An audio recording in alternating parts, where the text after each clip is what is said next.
I'm in the rehearsal room. In fact, I'm in the kitchen of the rehearsal rooms of Oramore with Julia Taudevin and Kieran Hurley, who are the authors of next week's play Chalk Farm.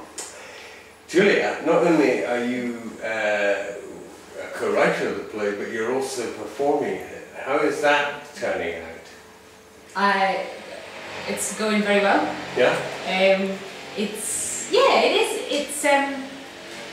I think it's been really good for a play playing a pint in 2 weeks for one of the actors to be one of the writers, to be like ahead of the game in terms of what the show is and what the play is. They're short rehearsal periods. Yeah. So we were sort of running it. We've been running it since last week, really. So we have a real handle on the play itself. And are you finding it possible to take the writer's hat off and put on the actor's hat? Yeah, I'm good at it. Liz is great at running a really collaborative. That's Liz Carruthers who's directing the play. Liz Carruthers, yeah, and she's running a really collaborative rehearsal space, and we're all sort of chipping in and all playing different roles at the same time, but also it's quite clear that when we're doing, we've got definite times when we're working as actors, and then when we're discussing the play, I'm discussing it as a writer, and it's quite lots of that. And Kieran's popping in every now and then to give just an explicit writer's. Well, since your life is not complicated,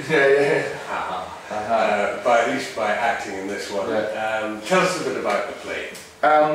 So Chalk Farm is a play that, as you said, Julia and I have co-written.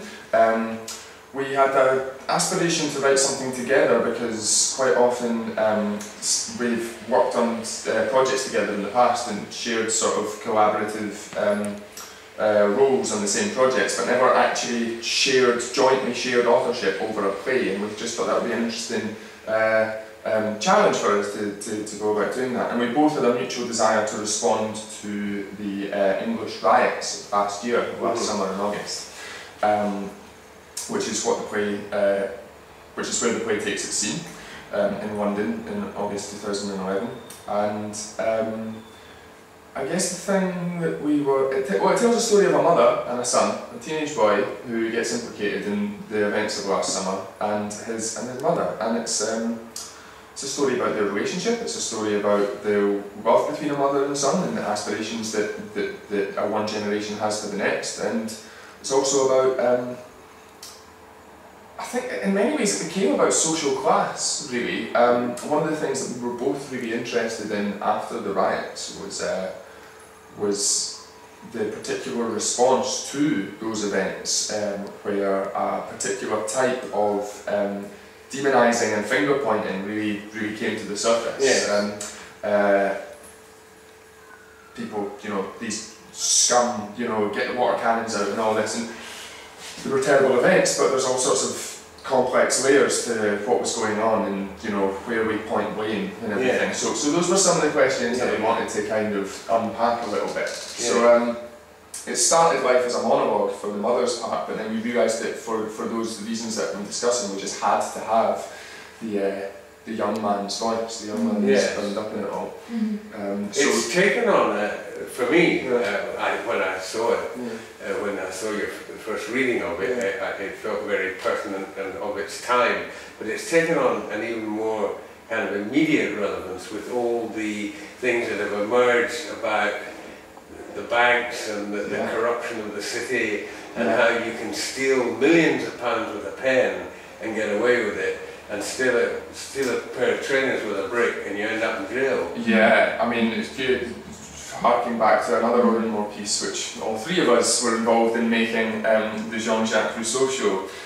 Davy Anderson wrote a great thing for that, which anyone who saw that show will remember if you saw the show, because it's a very memorable moment, where a young guy called Roscoe does a rap about and it covers that thing. See, the money didn't trickle down just the attitude, I think, was Davy's way of putting exactly what you're saying. And I guess there's undercurrents of some of that same discussion in this play as well. And we've taken a lot of joy writing, but I take a lot of joy performing the particular bits where we get to really take Miliband and David Cameron to task, you know, and use quite strong language about it, and it's really good. It's really good fun. Cathartic, but also I feel at the end of rehearsals every day, I feel really angry. So I feel like it's a very angry piece. There's a lot of sadness in it too, isn't there? Like, well, not to, you know. I think I've been a sucker in the past for like a uplifting, glorious ending or something. Do you know what I mean? Like an uplifting, cheesy ending. There's none of that. Well, no spoilers, but there's definitely humour in there. There's definitely and energy. It's far from a political polemic. I mean, it is very much about the relationship between the mother and the son. I think we both find that we often start with a political question or a social question in mind because we want to make work and write plays that are about something significant, important. But the thing that drives it is the human story. There's no question about that. There's nothing polemical about it. In fact, it's deceptively, it's really quite simple in its story, and then deceptively, I hope, quite complex in its politics. So there's no didactic method. There's a series of complex discussions going on through quite a simple story. I hope that's what's going on. I'm interested in the process of co-writing because it's something I've done a lot of over the years with Dave Anderson. And how did you do it? Well, I don't know. Do you want to? How did we do it? I think because we started off writing the monologue for the mother, and we were thinking about that, and so we were both really thinking about the role of Maggie, and then when Jamie came in, it sort of naturally at first fell to you writing about Jamie and me writing. Well, you writing for Jamie, me writing for Maggie, but it by no means stayed that way. It quickly dispersed actually. When you look back at the finished draft now, there's an equal amount of each of us in both characters. Can you tell who's written what?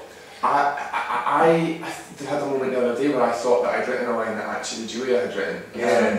I find that when I think about it with working with Dave, when I think about it, if I really sit down, I can figure out who's written what. But if it's been successful at a little distance, it's not apparent. There's bits that I feel connected to, that I know that I've written. I don't know how outwardly that reads, and there's bits that I know that you've written where I'm like, I would never have thought of that. There's other bits where I'm like, it's just become jumbled in my head. I remember thinking about this one particular line and feeling quite proud of it, and then remembering that I hadn't written it at all.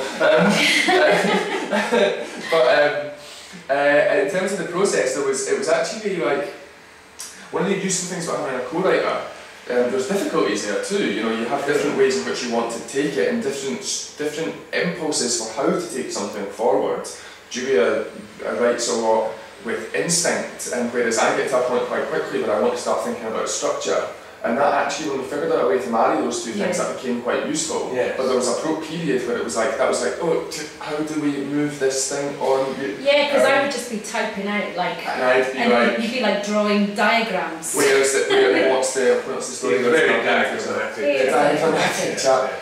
But one of the most useful things about having a co-writer I've found is that you write a lot of it just through discussion. So we'd spend a long time talking about this woman, who she is, what her story is that leads her to this point, who her son is, the area that they live, getting all these details, just talking about these things in ways that don't feel like work, in ways where things begin to flow much more than if you're on your own. So then when you sit down to write, we actually have quite a shared position about what's being written, and it comes out really quickly, because it's all there, and then not only does it come out really quickly, but it comes out double speed because there's two sets of hands typing away. So when you sit down to write, separate rooms? You sort of, at a point, I think it got to a point where that needed to happen. But then when, towards the end, we were sitting at the same laptop, do you remember? At the very end. When you were doing the kind of typing. But it's mostly separate rooms, not always. But crucially, like, the main bulk of the writing done in a short space of time over a couple of weeks. But that being the end point of a discussion, of a long period engagement that was over a year actually, where we were actually only ever writing fragments but talking a lot, and then just bring all that like over a year. and then bringing that into a really focused writing period where it all just comes down the page. And I think that year long of sort of thinking certainly about the Maggie's character and sort of how she's developed and so on is part of the reason why it's been so quick to get on its feet in the rehearsal room, coming as a writer with it and as an actor as well, having a year long of thinking about someone's journey. That is, in terms of the writer-actor thing, like you had a relationship with this character for a very long time, and you bring that to your work as an actor. Well, I can really recommend you come and see this show.